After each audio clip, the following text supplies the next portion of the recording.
Well, they're moving on. The Lakeland softball team took down Kaskaskia for the fourth time in 2 weeks, setting up a date with Wabash Community College in the regional semis.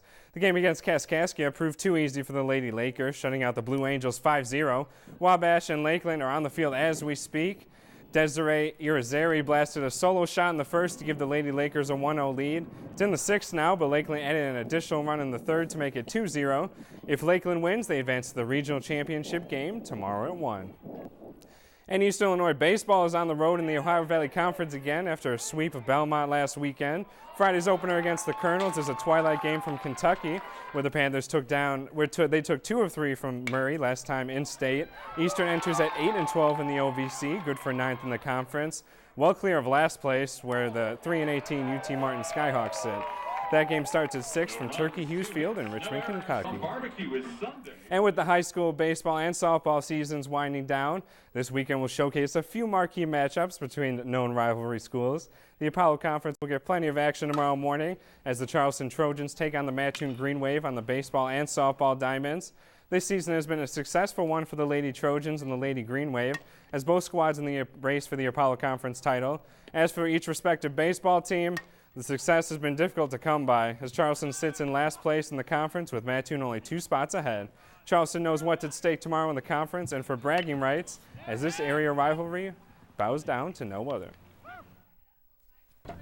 You know, it's easy to see that they want to compete against Mattoon and being this close in the same county. And a lot of these girls play with them in the summertime, so they definitely know each other well and know what they can and can't do. I think with any sport between Charleston and Mattoon, I think there's always a little bit of that extra want to win. I feel like, you know, there's always, you always want to bring your extra intensity to these games.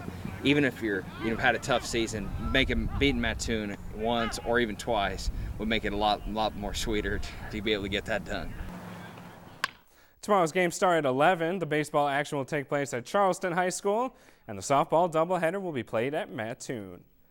The Cardinals and Cubs have already met 3 times this season, but this time around at Wrigley, St. Louis pitcher Adam Wainwright is trying to extend his 25-inning scoreless streak. Well, that didn't last too long. Rizzo lines 1 to left. Emilio Bonifacio and Luis Valbuena score 2-0 Cubs early. The Cards would tie it up on a Johnny Peralta double in the top of the third, scoring Matt Carpenter. Give him a little time there. Johnny Peralta's not the fastest of humans. Then it's Wellington Castillo scoring 2 with a double, 5-2 Cubs, and that's all they would need. 6-5 is the final. The Cubs hold on and improve to 10-17 on the year, grabbing 6 runs from the Cardinals ace, Adam Wainwright. And after not paying a visit in 46 years, the Fighting Illini basketball team is finally making a trip to South Beach. College basketball's annual ACC Big Ten Challenge will match up the University of Illinois with Miami, 2 teams that met in the 2013 NCAA tournament. The Illini are coming off a 20-15 regular season, missing the tournament for the first time since they last played the Hurricanes. Illini faces Miami again December 2nd. Well, not 1, not 2, not 3, but 5 straight Ohio Valley Conference championships in outdoor track and field for Eastern Illinois. They're trying to make it 6 this weekend, with Eastern already taking the crown in men's pole vault. The Panthers swept the podium with Mick Viking, Peter Garrity, and Eric Gordon going 1-2-3. Viking's 7 feet 4 inches were enough to defend his pole vault title from 2013. We'll have the rest of the weekend's results in Monday's edition. And finally in sports today, Eastern softball players Stephanie Madej, Brooke Owens, and Hannah Cole all earned all-district academic honors from Capital One. Madej not only dominates in the circle, her 4.0 GPA tops the district, along with Jackie Fletcher at the University of Chicago. That's all I've got. Savannah, Lacey, back to you. Thanks, Nick. Well, I think most of us are hoping for a sunny weekend. Skywatch forecaster Braden Harp says we may just get our wish. He returns next with a recap of conditions in Charleston, Arthur Paris, and all the area next. But first, what's the pick for a New York student who made national headlines after being accepted to all 8 Ivy League schools? We'll have the answer in tonight's parting story. Thanks for watching. This is Newswatch on WEIU. All right.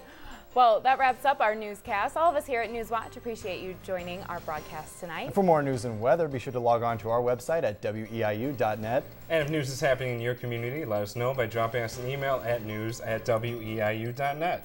Have a good weekend and join us again Monday here on the area's only local newscast on PBS.